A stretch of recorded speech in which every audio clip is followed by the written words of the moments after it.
Olá, graça e paz, tudo bem com vocês? É um prazer enorme estar fazendo aqui esta super aula, esta masterclass, trazendo um pouquinho daquilo que Deus tem colocado no meu coração durante alguns anos. Eu tenho certeza que vai ser muito edificante para a sua vida. Bom, quem é você, camarada, que está falando neste vídeo? Eu sou o apóstolo Toninho Rondon, conhecido como Toninho Rondon, tenho 44 anos de idade, sou líder sênior hoje da Nova, sou apóstolo desde 2011, sou mestre em escrituras sagradas e muita gente me conhece também como cantor, porque 19 anos eu fiquei à frente de uma banda chamada Coros, fui vocalista, montei a banda e fiquei ativo nela durante 19 anos, até julho do ano passado. Você está vendo nessa foto linda a minha família. Está aqui a minha esposa, a apóstola Renata Rondon, e as minhas filhas, a que está de preto, Carolina, que é a minha caçula, e a Mariana, que é a minha primogênita.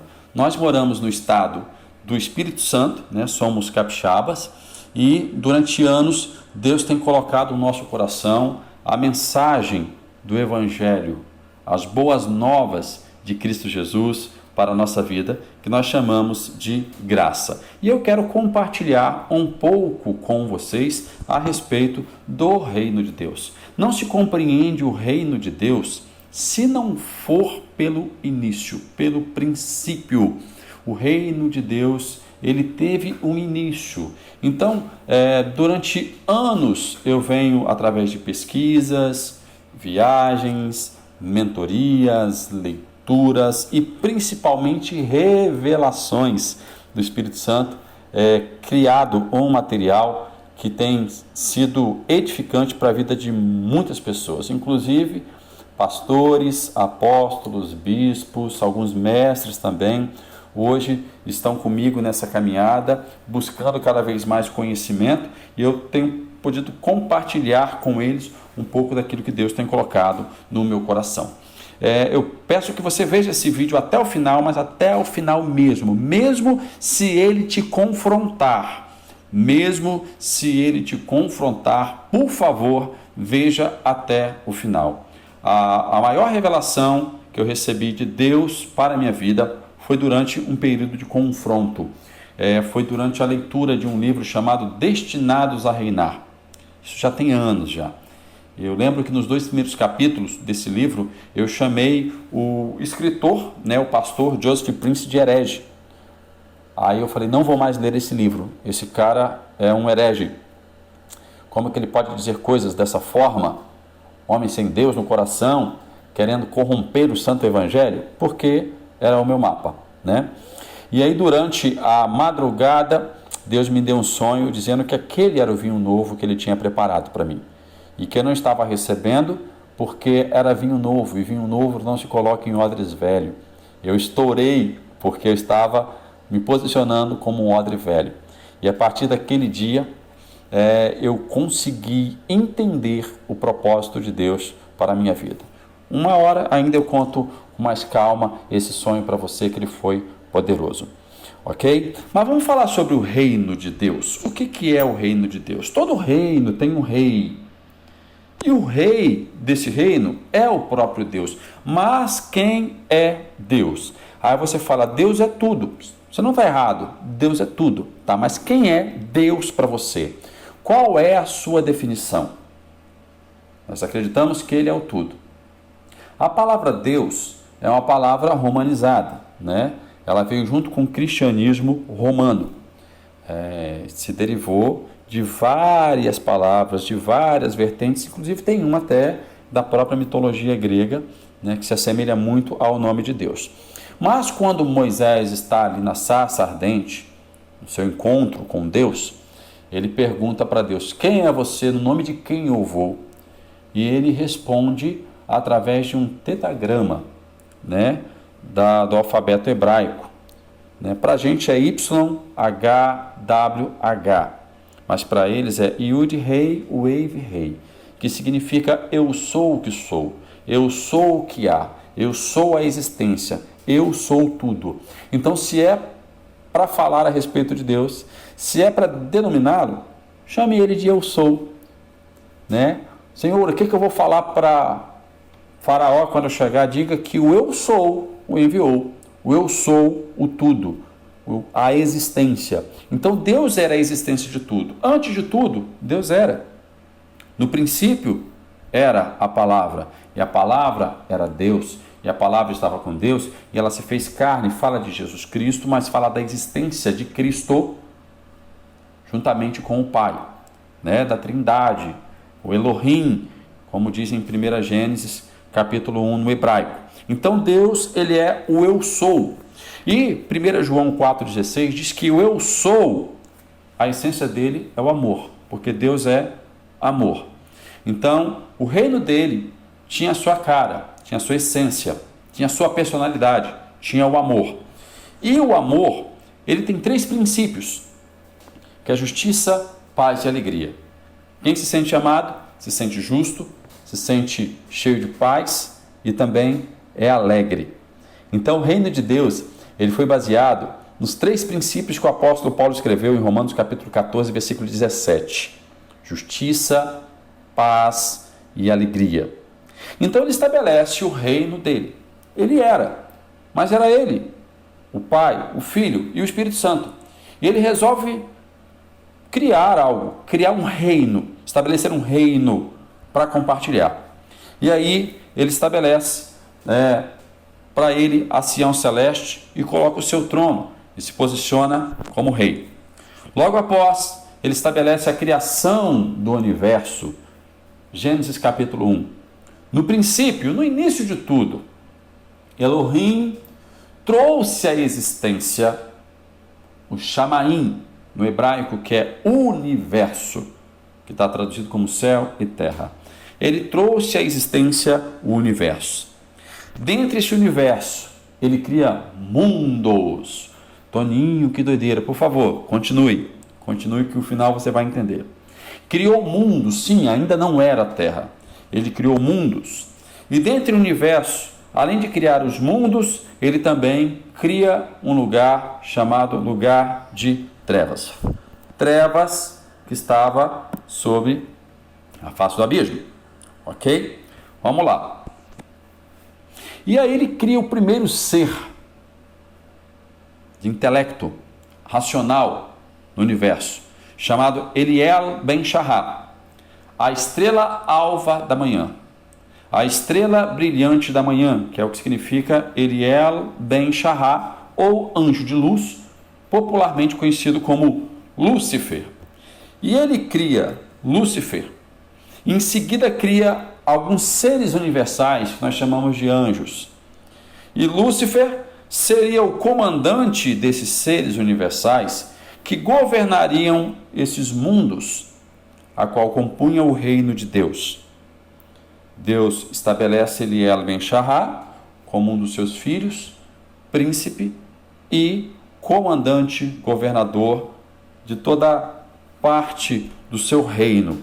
Ele compartilha o seu reino com Eliel Ben Shahar e também com os seres universais. E aí, Eliel Ben Shahar, depois de um tempo, ele tem uma curiosidade de conhecer o lugar de trevas. E ele chega para o pai e diz: eu gostaria muito de fazer uma viagem e conhecer o lugar de trevas. E aí o pai diz para ele: não, tudo que eu criei para você já é bom. O bem que você precisa conhecer, a vida que eu estabeleci para você, está tudo aqui. Você tem um governo sobre o meu reino. Não tem necessidade de você conhecer o lugar de trevas. E aí ele fica encafifado com aquilo, porque ele quer conhecer o lugar de trevas. E ele resolve criar uma forma de fazer com que Deus o libere para conhecer esse lugar de trevas. E aí ele cria a primeira mentira do universo, a primeira mentira de Lúcifer. Por isso que ele é o pai da mentira, porque a mentira foi gerada dentro dele. E aí ele tinha duas coisas no coração dele, chamado ego e ganância. E foi exatamente com o argumento de ego e ganância, essa mentira, que ele chegou até Deus e disse: você é egoísta, você é ganancioso, você quer tudo para você. Por que eu não posso conhecer o lugar de trevas? Você é egoísta e ganancioso. A primeira mentira de Lúcifer foi confrontar Deus, dizendo que ele era egoísta e ganancioso. E com isto, ele vai com essa acusação usando a terça parte dos seres universais, dos anjos, como diz as Escrituras. E essa terça parte vai juntamente com Eliel Ben-Shahar julgar o eu sou, dizendo: nós concordamos com ele que você é egoísta e que você é ganancioso, que você não é esse ser de amor e que o seu reino não é formatado em justiça, paz e alegria. Isso tudo porque Eliel Ben-Shahar queria conhecer as trevas. Eliel Ben-Shahar foi criado com livre-arbítrio. Ele tinha poder de decisão. E aí ele decidiu criar essa trama política, fazer uma oposição ao Criador, porque queria conhecer as trevas. As trevas enchiam os seus olhos. Mas por que Deus criou o lugar de trevas? Simplesmente para compor o universo. Mas por que ele não ordenou o diabo, proibiu ele de conhecer essas trevas? Por causa do livre-arbítrio. Deus respeita o livre-arbítrio dos seres que ele criou. Então, ou seja, Eliel Ben-Shahar agora vai diante do trono de Deus, querendo tomar o trono de Deus, com essa rebelião junto com a terça parte dos anjos. E Deus diz: olha, preciso criar um plano de justiça. Eu sou justo. O meu reino é paz, justiça e alegria. A minha essência é amor. Eu preciso lidar com essa situação de amor. E aí, ele vai diretamente para o lugar de trevas, como está em Gênesis capítulo 1. E nesse lugar de trevas, através do espírito dele, pairou e estabeleceu um novo planeta no seu reino, planeta chamado Terra. E essa Terra agora seria uma sucursal, uma colônia do céu. O que é uma colônia? Uma colônia é um território distante, comandado pelas leis e princípios do país a qual a colonizou, estabeleceu como território, mesmo estando distante. É um pedaço de um reino, um pedaço de um país, mesmo estando desligado fisicamente. E foi exatamente isso que Deus fez, a intenção de Deus ao criar a terra. Da terra ele quis fazer uma colônia do céu. E nessa terra ele cria um jardim chamado Éden, que era uma réplica do Éden celeste. Na Sião celestial, Deus, ele tinha um Éden. Ezequiel 28, 11 a 19, você pode ler isso com muita clareza, que existia um Éden, que existia uma Sião celeste. E aí, ele traz o trono de Sião celeste e coloca nessa terra, nessa colônia. E também nesta terra, ele cria um jardim, como o Éden, coloca o trono e coloca duas árvores. Uma das árvores é a árvore da vida, que também estava na Sião celeste. E ele traz uma outra árvore que não existia, chamada árvore do conhecimento, do bem e do mal. E também coloca nesse jardim. E para governar, ele cria um novo ser. E dá o nome de Adão, o marrom, o homem de barro, o ser de barro, o homem. E ao criar esse homem, ele sopra, depois do barro, o corpo, ele sopra o espírito, o ruá, o fôlego de vida, e o homem se torna alma vivente. Ok? E aí, esse homem, na realidade, vai ser honrado pelo Criador do universo. E eu quero ler juntamente com vocês Hebreus, capítulo 2, versículo 7. Hebreus, capítulo 2, versículo 7. Vou ler a partir do versículo 6, para a gente ter um entendimento melhor do que eu estou falando. No entanto, alguém em certa passagem testemunhou afirmando: quem é o homem para que com ele te importes? E o filho de Adão para que venha visitá-los? Tu o fizestes um pouco menor do que os anjos, e o coroastes de glória e de honra. Tu sujeitastes debaixo dos seus pés, e ao sujeitar-lhe todo o universo, não deixou que não lhe fosse sujeito. Contudo, hoje ainda não vemos que todas as coisas estejam submissas a ele. O escritor de Hebreus está falando da criação e da honraria que Deus deu para esse ser chamado homem. Deus o coroou de glória e de honra. Segundo os escritos sagrados dos Hebreus, um dos livros mais antigos da história da humanidade, chamado Livro do Universo, livro a qual Moisés usou como base para escrever o livro de Gênesis, essa história está muito bem detalhada. Deus ele pega a coroa do universo, a coroa do governo do universo, como diz aqui no texto de Hebreu, e coroa o homem, e sujeita a ele todo o universo, não só a terra, todo o universo. Coloca sobre ele o domínio, o governo de todo o universo. Porém, o homem deveria governar com os princípios do reino: justiça, paz e alegria, para que a harmonia estivesse firmada dentre o reino de Deus.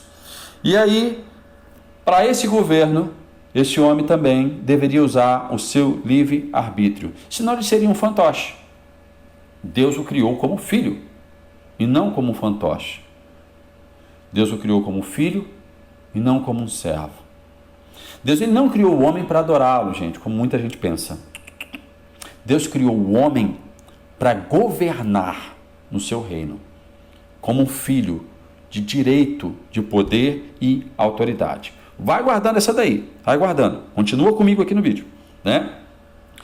Então o homem, através do livre-arbítrio, ele tinha o seu poder de decisão.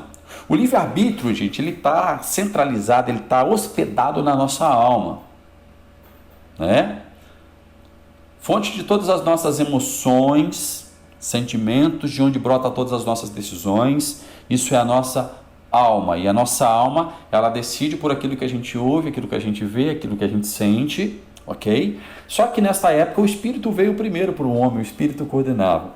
E Deus, ao colocar essa árvore, né, as duas árvores no jardim, diz para o homem: de toda árvore do jardim você pode comer, menos da árvore do conhecimento do bem e do mal, porque no dia em que você dela comer, você vai morrer. Então, ou seja, o homem comia da árvore da vida, a mesma árvore da vida que vai estar também na Jerusalém, a nova Jerusalém, ok? Que está preparada para a igreja e para Cristo, ok? Então essa árvore estava lá e o homem comia dessa vida, porque dessa árvore da vida. E outra coisa, o homem ele foi criado para ser eterno, ele não criou para morrer. A vida eterna dele estava condicionada ao uso correto do seu livre-arbítrio, o seu poder de decisão. E dentro do nosso livre-arbítrio também tem um negócio chamado fé.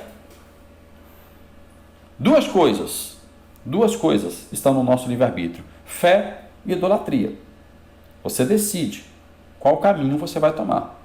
Fé para confiar na palavra e nos comandos do Todo-Poderoso, do Criador, do nosso Pai, como verdade absoluta para você.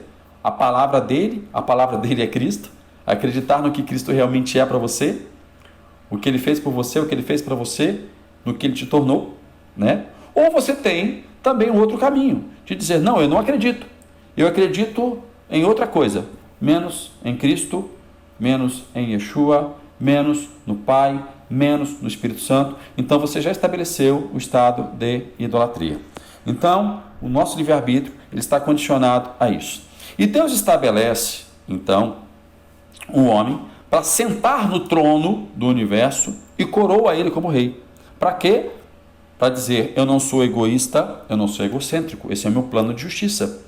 Então todos os seres que estavam ali em volta observando o que estava acontecendo falaram: olha, ele realmente não é egoísta, ele não é ganancioso, ele criou um ser menor que nós e o coroou de glória e honra e sujeitou todo o universo aos pés dele.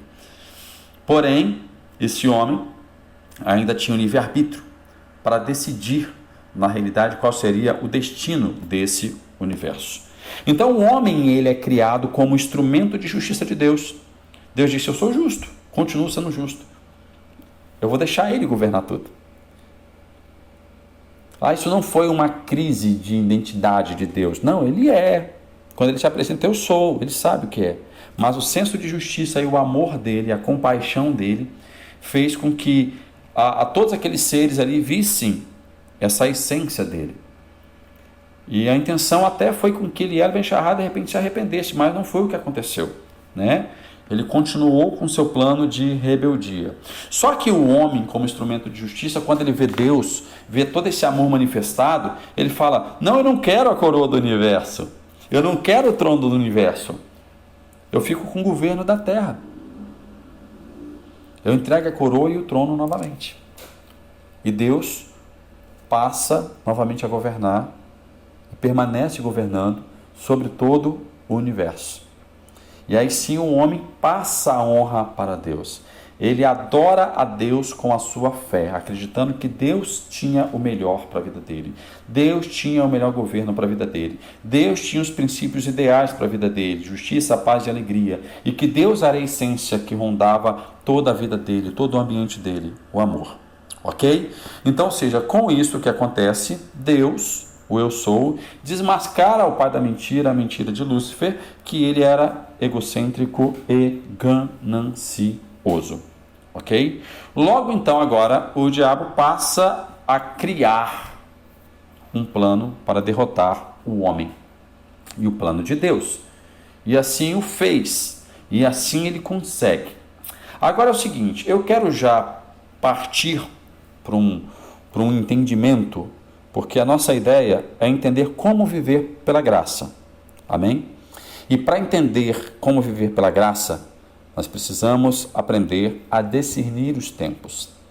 E discernir os tempos foi uma revelação dada por Deus a mim em 2010, na minha primeira viagem a Israel, ao Estado de Israel. Foi uma viagem sensacional. Eu fui em busca de mentoria, eu fui em busca de entender um pouco mais a respeito dos planos de Deus.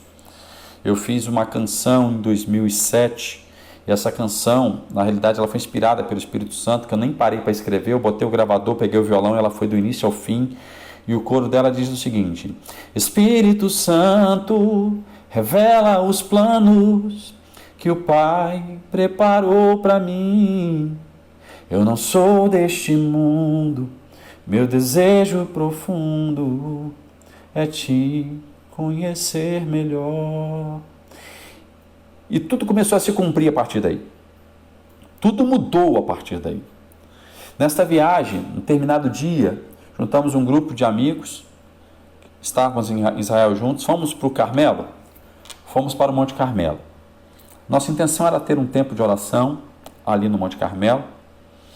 E logo quando eu cheguei, começou a oração, eu estava com um grupo de pentecostais, alguns pastores eram pentecostais, e começaram a orar muito alto, a gritar, outros começaram a rodopiar, e eu precisava de um tempo de meditação, eu precisava de um tempo de comunhão íntima com Deus.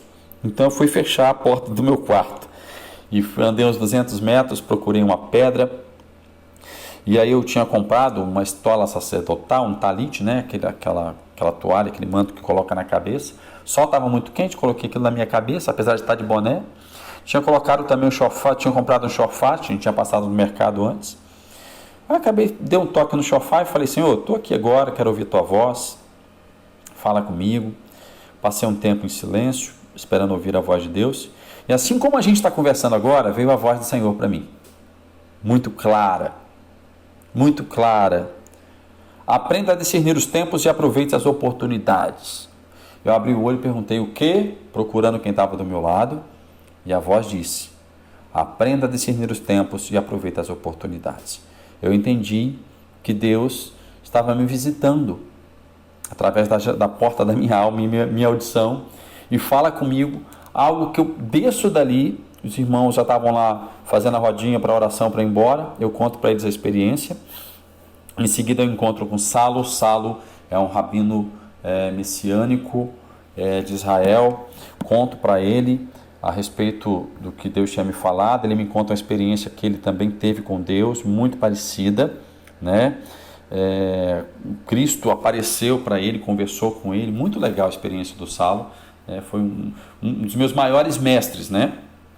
De Israel.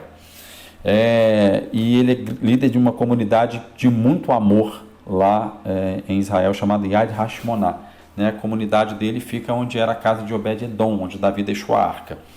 Então Saulo, durante esse período, né, em todas as minhas idas a Israel, busquei mentoria com ele, né? E ele me abriu um entendimento dizendo o seguinte: Deus está querendo te levar além, quer te tirar a visão ocidental e te colocar a visão oriental. Ele quer voltar os teus olhos para uma verdade. E para isso você vai precisar aprender o contexto cultural e religioso do nosso povo. E eu vou abrir algumas coisas que às vezes a gente não abre para ninguém. Dentre eles, ele falou a respeito das escrituras sagradas do povo hebreu e que não entrou no cânon bíblico, né? Constantino eliminou. Para quem não sabe, eram mais de 370 manuscritos sagrados naquela época e ele só permitiu aquilo que hoje nós temos na Bíblia. E dentre essas escrituras tem um livro chamado Livro do Universo, como eu disse, que foi um livro que Moisés usou como base para escrever Gênesis. Parte do que eu contei para vocês aqui está nesse livro, né? Um livro que todas as vezes que eu começo a ler, eu choro do início ao fim, já li mais de 12 vezes, né? É o livro mais antigo da história da humanidade, tá, gente? Então, e ele falou, você vai aprender a discernir esse tempo que Deus está dizendo para você. Mas eu vou deixar que ele te fale e te revele.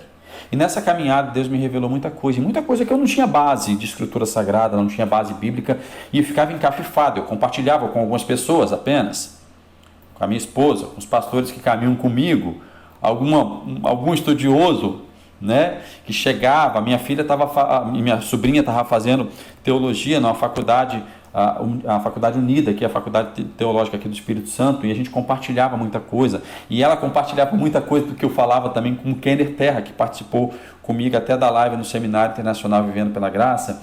Então a gente sempre queria se conhecer, e agora, nesse tempo de pandemia, que a gente realmente se aproximou, né? Então ele é um especialista, principalmente também em escrituras sagradas antigas, não canônicas, né? Então a gente se dá muito bem, né? Nessa caminhada me tornei mestre em escritura sagrada. E aí busquei o foco. Uma das coisas que o Saulo me falou: Toninho, você precisa entender a nossa língua original, você precisa entender a nossa cultura para ter o entendimento correto daquilo que você lê. Então, a partir de hoje, vá buscar o entendimento de toda a língua original, dos textos originais. E foi o que eu fiz. E a minha busca foi incessante, até hoje. Eu tenho muito material histórico, principalmente nos idiomas originais.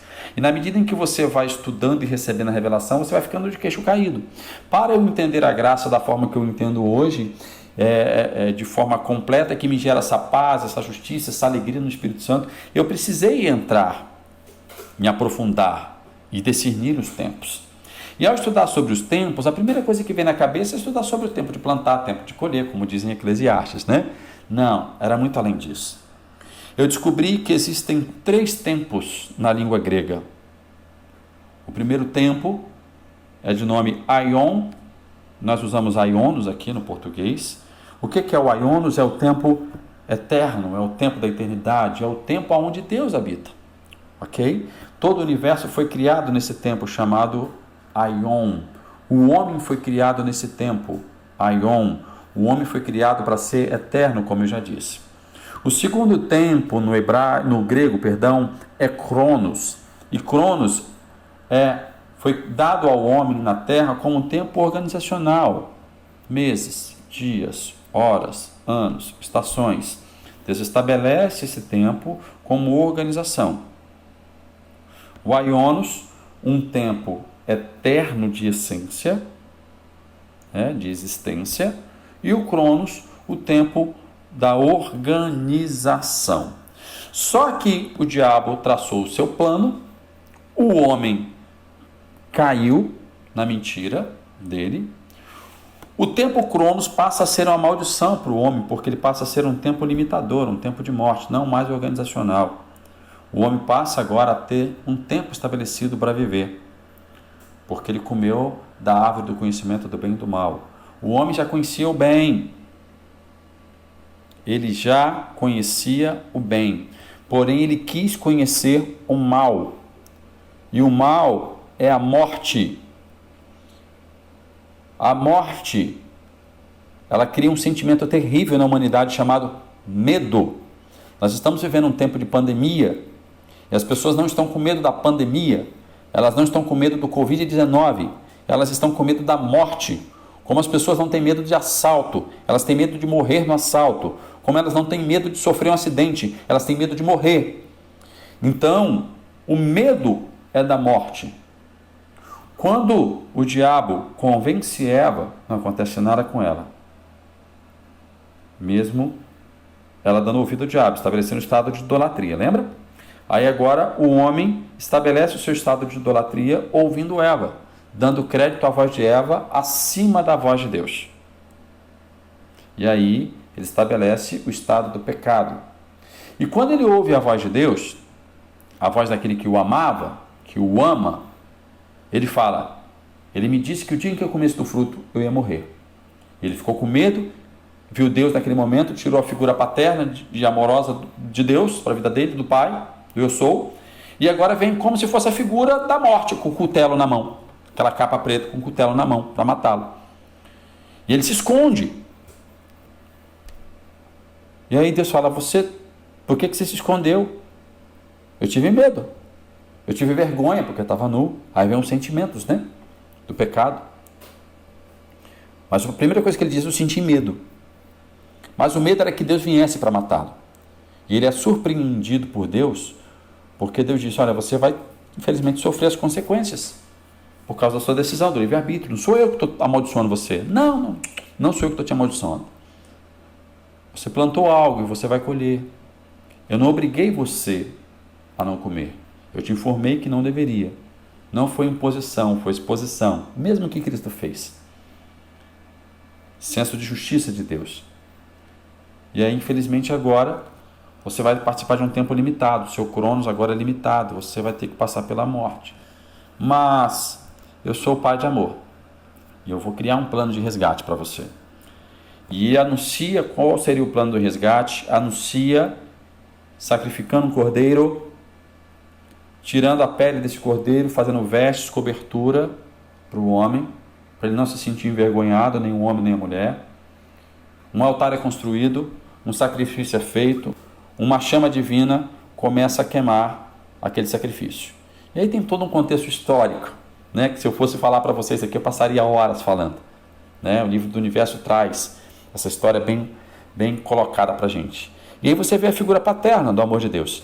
E através desse sacrifício desse cordeiro, ele anuncia que ele desceria como homem, na figura de Jesus Cristo, como Deus e como homem, como Aionos e como Cronos, para restabelecer a ordem do caos criado pelo estado da idolatria, agora que está regendo o mundo, que levaria o homem à morte. E aí, entenda uma coisa, as Escrituras dizem que o verdadeiro amor lança fora todo medo. Então, o homem passa a não ter mais medo, entre aspas, né? Porque ele se sentiu amado por Deus. No momento que ele tem medo, é porque ele se sentiu não amado por Deus. Então, está aqui um dos grandes segredos da graça. Sinta-se amado por Deus. Independente do que você fez, independente do que você fizer, independente do seu passado, independente do seu presente, independente do seu futuro, sinta-se amado. Isso é uma arma poderosa. Você precisa discernir isso para esse tempo. E quem nos garantiu esse amor hoje foi Yeshua HaMashiach, o Messias, Yahushua Mashiach no aramaico, Yeshua HaMashiach no hebraico. E aí o Pai envia Yeshua como Deus no tempo Aionos, mas também como homem no tempo Cronos, para reorganizar a ordem gerada pelo caos, o pecado. E eu quero ler com vocês Jesus anunciando isso em Mateus capítulo 16. Mateus capítulo 16, versículo 18 e 19. Eu estou usando aqui com vocês esse texto, tá, gente? É porque eu creio que a maioria usa João Ferreira de Almeida ou King James. Eu gosto de usar a versão do David Harold Stern. É um teólogo de 84 anos, ainda vivo. Ele é judeu messiânico, judeu mesmo, porém nasceu nos Estados Unidos. E hoje é uma das figuras mais respeitadas. O interessante é que a versão da tradução da Bíblia dele não teve revisão do Vaticano. Isso nos garante uma segurança e uma fidelidade maior no texto. Mas como todo mundo usa João Ferreira de Almeida, a maioria, então eu vou estar usando aqui também o João Ferreira de Almeida com vocês. Perdão, vou estar usando a King James, né? Que tem muita gente usando King James. Infelizmente, essa King James aqui já foi revisada pelo Vaticano e teve muita coisa alterada aqui. Mas o texto diz: da mesma forma eu te digo que tu és Pedro, e sobre esta pedra edificarei a minha igreja, e as portas do Hades não prevalecerão contra ela. E eu darei a ti a chave dos reinos dos céus. E o que ligares na terra haverá sido ligado nos céus, e o que desligares na terra haverá sido desligado nos céus. Eu vou trazer aqui a intenção do original desse texto para a gente poder ter uma compreensão melhor. Ok? Aqui é o momento em que Pedro tem a revelação que Jesus Cristo é o Filho do Deus vivo. Ok? E aí Jesus fala, você é Petrus, né? Significa pedrinha pequena. E sobre esta Petra era a palavra usada para fundamento, para base, para uma fundação, para a construção de uma edificação, de uma casa, de um prédio, né? Pedra central, tá, gente?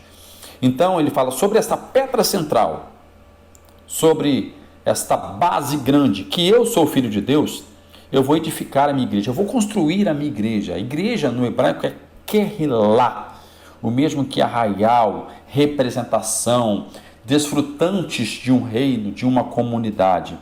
E ele diz que as portas do Hades, aqui Hades é morte, o que gera morte, o estado de morte, não prevalecerão contra ela. O que o homem recebeu com o pecado? O estado de morte, o tempo limitador. Ele está dizendo para Pedro que agora que a igreja seria firmada numa base de que ele reconquistaria o estado de eternidade para o homem. Ok? E aqui está, e darei a ti, na realidade ele está falando, e darei à igreja as chaves do reino dos céus. O que ligar na terra será ligado nos céus, desligado na terra, desligado nos céus. Ele está fazendo uma junção aqui através de Yeshua, né? Deus está fazendo, Yeshua declarando aqui, anunciando, que ele vai novamente fazer a ligação do homem entre o Aionos e o Cronos, estabelecer um tempo intermediário, discernindo um tempo intermediário aqui, trazendo para eles a clareza, para que o homem volte a desfrutar de um governo, da sua origem, o seu estado de origem, a qual Deus estabeleceu para a sua vida. E isso aconteceu? Sim! E o apóstolo Paulo escreveu à igreja que estava em Éfeso, no capítulo 1, versículos do 9 ao 11, nós temos isso aqui concretizado. E ele fala, o apóstolo Paulo diz que isso é um mistério da vontade de Deus e que foi revelado ao homem através de Cristo. E nos revelou o mistério da sua vontade, de acordo com o seu bom propósito, que ele estabeleceu em Yeshua, isto é, de fazerem convergir no Messias tudo quanto existe, todos os elementos que estão no céu, como os que estão na terra, o universo, na dispensação da plenitude dos tempos. O que é plenitude? É a completude do tempo, ou seja, Ionos e Cronos. Vou convergir tudo em Cristo, vou congregar tudo nele. E, ou seja, tudo que você ligar na terra será ligado no céu, desligado na terra, desligado no céu. Isto já aconteceu. É um mistério que foi revelado, o propósito, o bom propósito de Deus, estabelecido através do Messias, para que nós pudéssemos usar. É um tempo que nós precisamos discernir. Nós precisamos aprender para viver esse tempo. Através da fé, trazer à existência aquilo que nós não estamos conseguindo enxergar, aquilo que ainda não está na nossa mão, não está na nossa frente. Estão entendendo? Isso é fé. Isto é fé. Um texto de Hebreus fala a respeito da fé, muito conhecido por você. Se eu não me engano, é Hebreus 6:11. O texto diz o seguinte: sem fé é impossível agradar a Deus. Sem fé é impossível agradar a Deus. Eu tenho certeza que você já leu isso. Eu tenho certeza que você, por várias vezes, tentou agradar a Deus, né, para estabelecer ou ter alguma coisa dele na sua vida. Hebreus 11:6, para deixar claro aqui para vocês. Em verdade, sem fé é impossível agradar a Deus, portanto, para qualquer pessoa que dele se aproxime é indispensável crer que ele é real e que recompensa todos quantos se consagram, acreditam nele, na palavra dele. Agora, não é estranho, porque se a graça ela é gratuita, é um dom gratuito de Deus, quando eu falo agradar a Deus, eu estou fazendo uma troca. Você parou para pensar nisso? No texto no hebraico, desse versículo 6 do capítulo 11, a palavra que foi traduzida como agradar, né, por João Ferreira de Almeida, e depois também a King James, não era essa palavra antes da revisão do Vaticano, e depois eles novamente colocam agradar. Na verdade são duas palavras aqui, que é hayat e tsion. Hayat, tsion. Que não tem nada a ver com agradar. Que é possuir e compensação, as duas palavras. Então o texto no original diz pra gente: em verdade, sem fé é impossível possuir a compensação de Deus. Porque qualquer um que se aproxima dele precisa acreditar, é indispensável ele crer que Deus é real, palpável, né? A palavra, o davar, né? A palavra davar, que foi traduzida como logos no grego, que não tem nada a ver logos com a palavra davar no hebraico, é a palavra real, palpável, né? Que ele é davar, ele é real, e ele abençoa todos aqueles que confiam nele. Então, o fato de viver esse tempo que Cristo estabeleceu para a gente na graça é através da fé. Pela graça sois salvos, mediante a fé. A graça é um dom de Deus. A fé é a sua decisão de acreditar, é o seu livre-arbítrio em funcionamento voltado para Deus, como eu disse aqui. Então, essa é a forma de se consagrar a Ele e viver esse tempo de Efésios 1, 9 e 11. Então, existe um tempo novo para a gente. O nome desse tempo é a terceira palavra do tempo no grego, que é kairos. O tempo, kairos. O tempo da dispensação dessa graça maravilhosa, que fala em Efésios, capítulo 1, versículo 9 e 11. Então nós precisamos viver esse kairos, que é a junção do aionos com cronos. É um tempo novo que Jesus Cristo fez como tempo intermediário, até que voltamos para o aionos na eternidade, através de Cristo Jesus. E o kairos, ele acabou com o tempo limitador da morte, diante dessa pandemia. Toninho, você continua abraçando o pessoal, você continua apertando a mão, você continua beijando o pessoal? Sim, eu respeito a sua fé e respeito a minha. Eu creio que eu não vou ser atingido por esse mal, que nenhuma praga em minha tenda vai chegar. Se eu beber alguma coisa mortífera, não vai me fazer mal. Eu creio no poder de Cristo em mim, no poder do eu sou em mim. Só que se você, Toninho, contrair o vírus, eu creio que eu vou ser curado através da saúde de Cristo. Tá, mas se você não for curado e você chegar a óbito, beleza. O viver para mim é Cristo, o morrer para mim é lucro. A minha fé continua intacta. Paz, justiça e alegria. A igreja primitiva, ela caminhou nessa visão até o início do quarto século. Do quarto século, quando veio a romanização, a institucionalidade da igreja de Cristo, foi que o negócio desandou.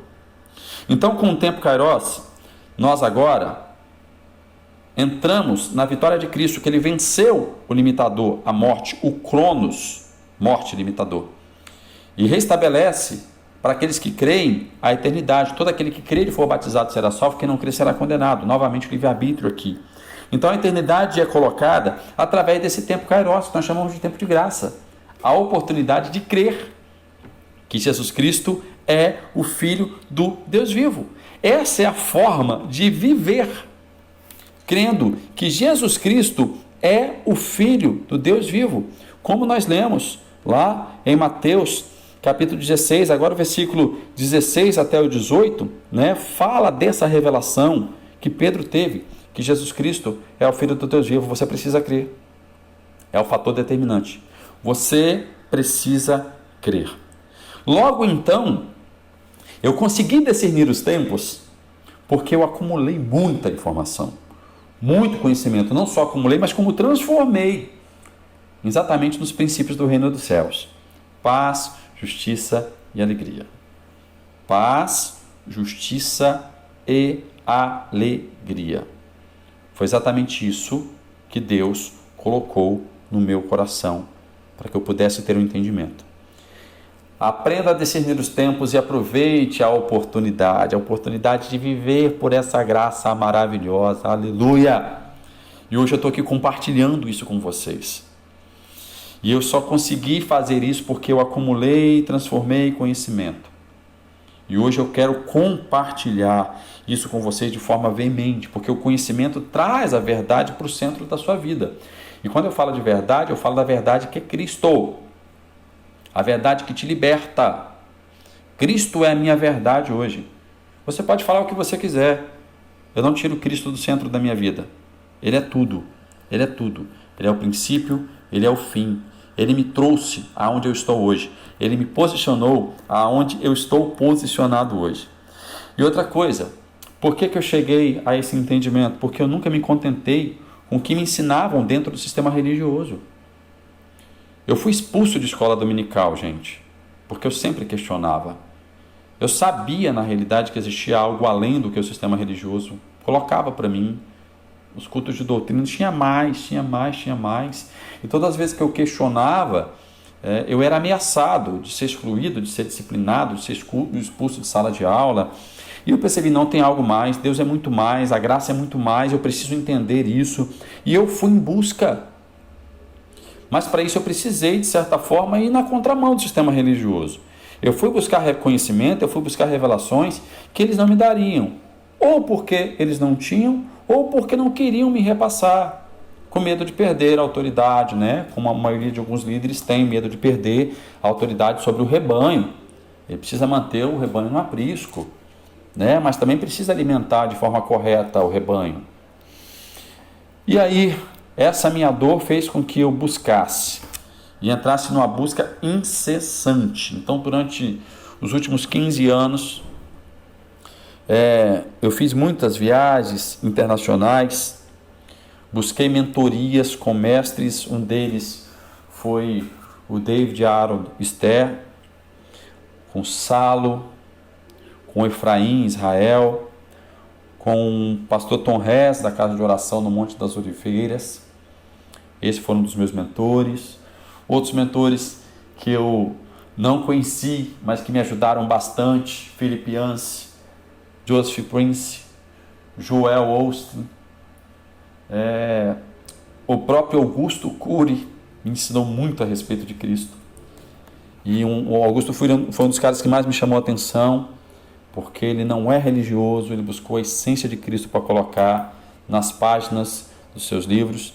Eu busquei livros sagrados, documentos históricos, busquei história, assim selecionando os meus mestres, assisti diversas palestras. Gente, uma viagem dentre as minhas aulas em Qumran, em Israel, onde vivia a comunidade dos essênios, eu aprendi muito, eu tive uma revelação muito clara a respeito do que era a igreja. Os essênios, eles, apesar de serem muito religiosos e muito, como é que eu vou dizer, eles eram muito rígidos nas regras deles, mas eles esperavam o Messias, né, dentro de um conceito do que o Messias viria para a vida deles. Eles eram muito comunidade, eles eram muito igreja, muito parecido com a igreja primitiva.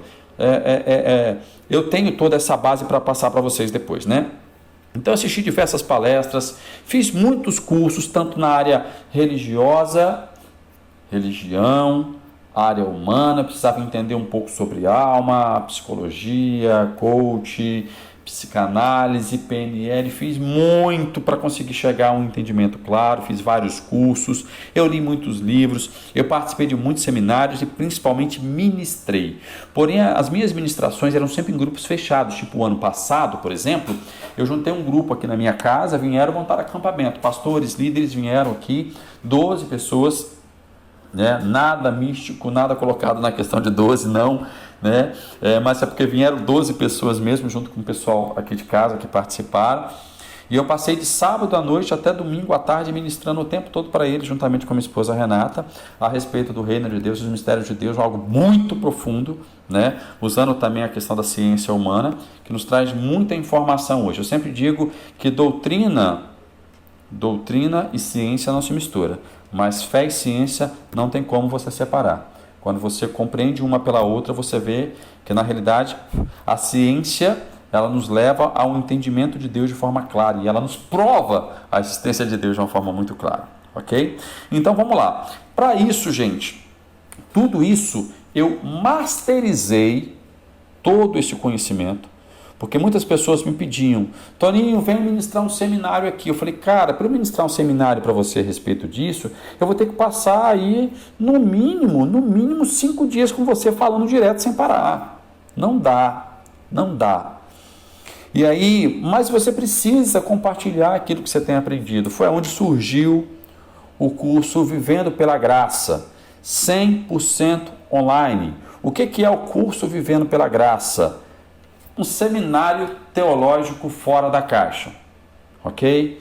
Então você, nele, por que eu fiz online? Por que eu busquei os profissionais da área para colocar isso online para mim? Para que pessoas do mundo todo possam ter acesso a todas as informações que eu tenho para repassar, não só em conhecimento, mas também em revelações, né? Que o próprio Espírito Santo de Deus trouxe para a minha vida. O que eu acabei de falar para vocês aqui não é nem 1% na realidade do que tem para falar, que eu apresento nesse curso, né? Então ele é um curso 100% online para você ver de onde você estiver, na hora que você quiser e quantas vezes você quiser. O seu acesso ele é privado, né? Você vai ter um login e senha para entrar, porque você tem um local para você ali ter a sua interatividade de comentários, né? Colocar suas questões, colocar o seu ponto de vista, né? Até mesmo para a gente conversar. Não entendi isso, vou trazer uma clareza, apesar que o curso ele está muito bem detalhado, através do feedback que eu recebo das 2 turmas que eu já montei, né? Então eu resolvi na realidade abrir esse curso nesse ano de 2020, de um direcionamento que Deus me deu em novembro, né? Alguns irmãos já um tempo me pedia para fazer isso e eu estava assegurando. Então é uma plataforma própria de vídeo, ele é interdenominacional, ok? Então é o seguinte, o curso ele contém 9 módulos, são 9 módulos, contando 56 aulas. Toninho, qual o período de cada aula? Depende da aula. Tem aula que é mais de 50 minutos. Tem aula que cada aí os seus 10 minutos. No total, gente, são 16 horas de áudio e vídeo de curso. 16 horas de aulas falada, né, em vídeo, né, com muita interação. E além disso, o curso tem um material de apoio que você também não se encontra em todo lugar, que é o e-book, e-books na realidade que eu libero para o pessoal de livros históricos, sagrados, né, canônicos ou não, e também documentos que vão ajudar você a entender melhor um pouco sobre o reino de Deus. E o conteúdo, Toninho, o que tem nesse curso? Vamos lá. Deixa eu dar uma respirada aqui, porque é muito conteúdo mesmo. Vamos ver se isso é interessante e relevante para você. Dentro do conteúdo, nós vamos falar sobre o Eu Sou, o Deus Todo-Poderoso, o Reino Compartilhado, o Livro do Universo, ou o Livro Universal, os Seres Universais, a Colônia do Céu, um Instrumento de Justiça, a Bênção Eterna, ok? Nós aqui fomos até o Instrumento de Justiça, né? dentro do que eu passei para vocês, eu resumi um resumo aí dessas 6 primeiras aulas aí, mas essas 6 primeiras aulas aí, ela dá quase 4 horas de conteúdo, né? A bênção eterna, a aliança adâmica, a segunda aliança, a aliança abraâmica, a quinta aliança, né, que foi através de Moisés. Aí nós temos a parte 1, 2, 3 e 4, é muito conteúdo. Se você quer aprender sobre a graça, você precisa também saber sobre a lei, ok? Para você não misturar. Vamos falar sobre os períodos dessa velha aliança, sacerdotes e levitas. Tem muita gente que usa o termo sacerdotes e levitas para classificar pastores e cantores, não tem nada a ver uma coisa com outra, nós somos igreja, não está para nosso tempo hoje. Juízes, profetas e reis, ok? Né, durante o período do governo teocrático de Israel. Eu falo também a respeito do exercício profético que foi ressignificado na nova aliança. Antes os profetas eles denunciavam, eles apontavam, né, agora os profetas na realidade anunciam as boas novas de Cristo. Davi, o reforço da nova aliança, a glória da última casa, não da segunda casa, como algumas pessoas cantam e pregam. Cristologia, cristofania, João Batista e os essênios, Jesus, nascimento e infância, a mensagem da graça por João, o prenúncio da nova aliança, mandamentos da lei versus mandamento graça, muita gente confunde muito isso também, o intocável e substituto, essa aula, eu amo essa aula, né? O que mudou após a ceia? Muita revelação. As instruções da nova aliança, parte 1 e parte 2, o poder do eu sou em Cristo está consumado, era da graça, consolidando a nova aliança, o poder original restaurado, salvos pela graça, o reino é chegado, estará, onde está Jesus, quem é a igreja, templos e denominações, o arrebatamento, o milênio e a batalha final, o reino eterno. Isso é tudo conteúdo de vídeo. Gente, é muita informação. Dias atrás, um aluno, o pastor Wallace, quando ele começou o curso, ele disse o seguinte: eu sempre oriento, né, de uma forma para um estudo, para que ele possa absorver todas as informações. Eu oriento dentro de um planejamento com um módulo por semana, né? Ele viu o módulo num dia e viu a metade do segundo módulo. Ele falou: rapaz, eu estou ficando doido. Eu falei: não faz isso, vai devagar, porque você precisa anotar.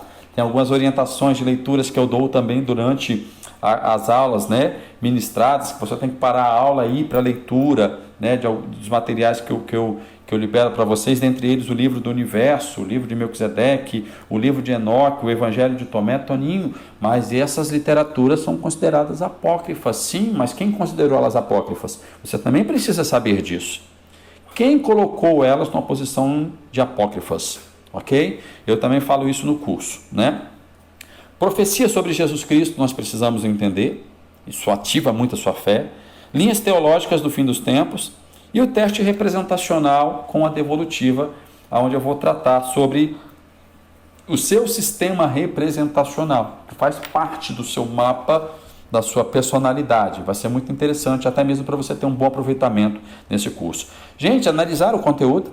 Viram aqui? São assuntos que não são falados em igrejas, não são ensinados em seminários teológicos, aqueles com cunho arminista, calvinista, protestante de Lutero, pentecostais, neopentecostais, tradicionais, seja lá o que for.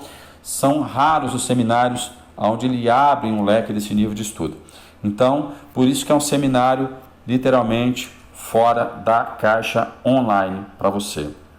Ok? Vamos lá. Toninho, você está falando a respeito disso? Eu imagino, Toninho, que deve ser muito caro esse seminário para eu poder fazer. Eu vou dizer para você, o valor realmente é alto. O valor é alto por causa do conteúdo que nós oferecemos. Mas o preço é muito irrisório diante do valor que está sendo oferecido e exposto para todos vocês. Existem custos que são pagos, que foi para produzir o curso, a plataforma onde ele ficou hospedado, né? Tudo gera custo. Então a gente resolveu fazer um preço que chegasse bem a todo mundo, que todo mundo desfrutasse, de tudo aquilo que a gente tem, de uma forma muito tranquila, ok? Toninho, qual é o preço? Relacionado ao valor, o preço 997 é muito risório diante da quantidade do conteúdo que você tem, ok? Só que eu quero que isso seja disseminado, eu quero que as pessoas aprendam e vivam por essa graça, que elas se conscientizem no seu estado de fé, quem elas são em Cristo Jesus, que elas compreendam o início, vivam no meio, apontando para o seu futuro glorioso, que é a eternidade. O dom gratuito de Deus, o dom gratuito é a vida eterna. Que elas apontem para lá e vivam da melhor forma possível. Se você se sente amado por Deus, que é a essência dele, logo então você vai ver essa justiça estabelecida sobre você. Que Deus não olha você como um pecador, mas sim como um filho amado. E com isso você vai ter paz. E se você tem paz, você vai ser alegre. Simples assim. Mas isso precisa ser botado em prática. Então existem algumas chaves poderosas que a gente vai liberando durante todo o curso para que você estabeleça isso na sua vida. Ok? Então 997 é o preço. O valor é muito mais alto que isso. Concorda comigo? Agora é o seguinte, nós estamos vivendo num período, na realidade, onde todo mundo está abençoando todo mundo. Eu quero participar disso. E aí, eu resolvi para essa turma dar um desconto de R$400 e fazer o preço do Vivendo pela Graça, do curso completo, a R$597, onde você pode dividir nas bandeiras Visa, Master, American Express, Diners Club, Erzelo, Hipercard e Hiper. Você pode dividir até em 12 vezes de 58,16. Gente, é a pizza do mês que você vai deixar de comer. Para gerar conhecimento e transformar esse conhecimento em paz, justiça e alegria no Espírito Santo. Na minha época de religiosidade, eu participava de seminários e convenções que às vezes eu era desafiado a ofertar R$10.000. E vou dizer uma coisa para vocês, nunca me trouxe resultado nenhum esse tipo de coisa. Nunca. Eu lembro uma vez que a gente foi para um seminário, a gente pagou caríssimo. Eu e minha esposa, a gente tinha que sair daqui do nosso estado e ir para o norte do país, para uma capital do norte do país. Eu tinha que ir 3 vezes no ano, eu era obrigado a ir, porque eu fazia parte do sistema, eu era apóstolo desse sistema, então eu tinha que estar lá. E por várias vezes, além de gastar muito dinheiro com essas viagens, a inscrição dos seminários que eram muito caras, dos congressos, né, hotéis, comida, eu ainda era desafiado e às vezes coagido a fazer ofertas de 5, 10 mil reais. E vou dizer uma coisa para vocês, não me trouxe resultado nenhum, porque eu não tinha um entendimento do que era oferta. Hoje eu tenho entendimento do que é oferta. Então toda oferta que eu faço hoje, ela me gera resultado, porque eu faço com a gratidão. A graça gera gratidão e a gratidão gera generosidade, né? Então, ou seja, eu quero, para abençoar a vida de vocês, fazer o curso a R$597 ou em 12 vezes no cartão de 58,16. É a pizza que você vai deixar de comer. Isso aqui vai mudar a sua vida, vai mudar a sua forma de pensar, vai mudar a sua forma de agir, ok? Eu queria muito, eu vou gravar ainda um testemunho de alguns alunos meus e colocar para vocês ouvirem, para eles falarem o que na realidade aconteceu na vida deles antes e depois de serem ministrados aqui pelo curso Vivendo pela Graça. Agora é o seguinte, eu falei para vocês que hoje eu quero trazer informações relevantes e eu quero que todos depois acompanhem na realidade tudo aquilo que eu estou ensinando com a Bíblia hebraica, judaica, traduzida pelo David Arondister, como eu disse, um dos meus mentores, né? 84 anos, americano judeu, messiânico, a tradução tanto do Tanakh quanto do Berit, né? Ou do Brit Hadashah, como alguns dizem, que é o Novo Testamento, Tanakh, Velho Testamento, sem nenhum tipo de alteração, e também o Berit Hadashah, que é o Novo Testamento, né? Está traduzido já em português. Nós temos essa obra-prima, esse presente de Deus para a gente hoje. E aí, como eu quero que isso também seja bênção para a vida de vocês, para os 10 primeiros alunos que estiverem nesta turma de 20 alunos, são só 20 alunos, tá, gente? As inscrições ficam abertas só até sexta-feira agora. Próxima sexta-feira, deixa eu ver a data para falar para vocês aqui. Próxima sexta-feira, dia 17, as inscrições ficam abertas, ou até completar a turma de 20 alunos. Então, para os 10 primeiros alunos que se cadastrarem, eu vou dar de bônus, de presente, a Bíblia completa, a Bíblia judaica, do David Harold Stern, né? Que tem o Tanakh e o Brit Hadashah, o Velho e o Novo Testamento mais original possível. Não tem. Hoje não tem nenhuma literatura. Então eu quero presentear você, porém eu só vou presentear depois que você, pelo menos, completar terminar o 4º módulo, ok? Para ver se você realmente está empenhado. O meu intuito aqui é que você aprenda, ok? Então está sendo gerada essa oportunidade para você. Você tem a oportunidade até sexta-feira de realmente mudar e marcar a sua vida de uma vez por todas. Toninho, o que isso pode trazer de diferença para a minha vida? Tudo. Você vai entender o fundamento da graça, o propósito de Deus, do reino de Deus. Você vai ter paz. Você vai ter senso de justiça de Deus na sua vida. E alegria. O que isso pode gerar para você? A vida abundante que Cristo estabeleceu. Gerar prosperidade que Ele disse que você teria na terra. Gerar saúde que você queria na terra. Ok? Então é exatamente isso. Você está fazendo um investimento que vai servir para toda a sua vida. Não gaste dinheiro naquilo que não é pão, naquilo que você não come, naquilo que você não bebe. Aqui você vai estar comendo e bebendo daquilo que Deus estabeleceu para a nossa vida. O preço já foi pago por Cristo? Já foi pago por Cristo. Nós sabemos disso. Então imagina agora, você que é pastor, você que é membro de uma igreja, a sua igreja tem que me levar para ministrar esse seminário. O gasto seria muito maior, ok? Então está aqui dada a oportunidade, está lançada a oportunidade para você.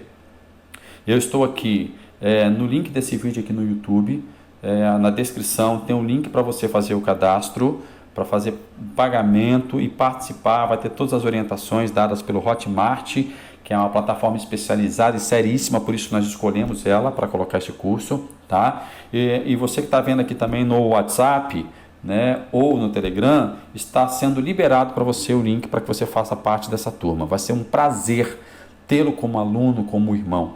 Quero ser o seu mentor nesse tempo e quero agradecer a Deus por isso, desde já pela sua existência. Quero agradecer por sermos irmãos e podermos compartilharmos desse tempo poderoso para as nossas vidas. Um beijo no seu coração, seja bem-vindo ao curso Vivendo pela Graça e que você continue vivendo pela graça. Grande abraço.